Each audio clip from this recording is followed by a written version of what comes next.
Pernah nggak sih kalian merasa selalu mengiyakan permintaan orang lain meskipun sebenarnya kalian gak nyaman?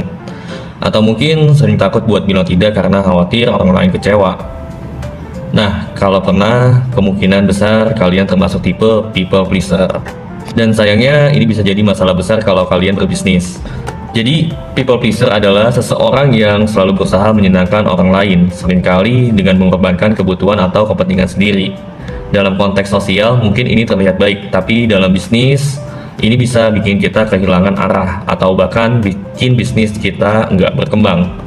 Ya, ketika kita selalu berusaha menyenangkan semua orang, kita jadi nggak fokus sama tujuan bisnis kita sendiri. Misalnya, klien minta diskon, ya kan? Diskon itu nggak masuk akal, gede. Dan karena kita nggak enak nolak, kita setuju, padahal sebenarnya itu bisa merugikan bisnis.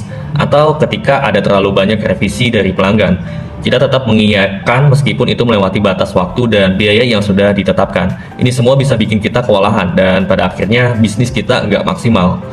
Kenapa sih people pleasing bisa merusak bisnis? Pertama, kita jadi sulit bikin keputusan yang tegas.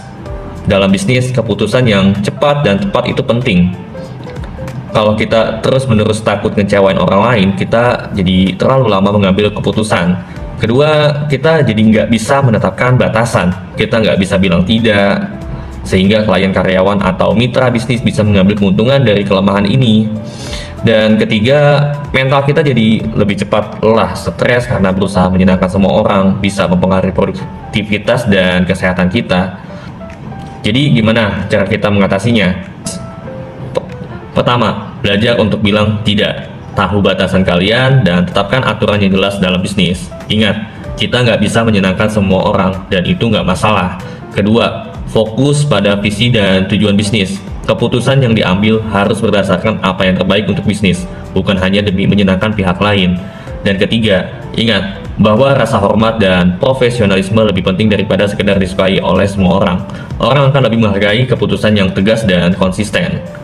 Menjadi people pleaser dalam bisnis bisa sangat merugikan. Kita perlu belajar untuk menetapkan batasan, mengambil keputusan yang tegas, dan fokus pada apa yang terbaik untuk bisnis kita. Karena pada akhirnya bisnis yang sehat dan berkembang bukan tentang menyenangkan semua orang, tapi tentang menjalankan strategi yang tepat. Kalau kalian merasa pernah jadi people pleaser dalam bisnis, coba share di kolom komentar pengalaman kalian gimana. Gue pengen tahu gimana kalian ngatasinya. Jangan lupa like, subscribe, dan sampai jumpa di video berikutnya.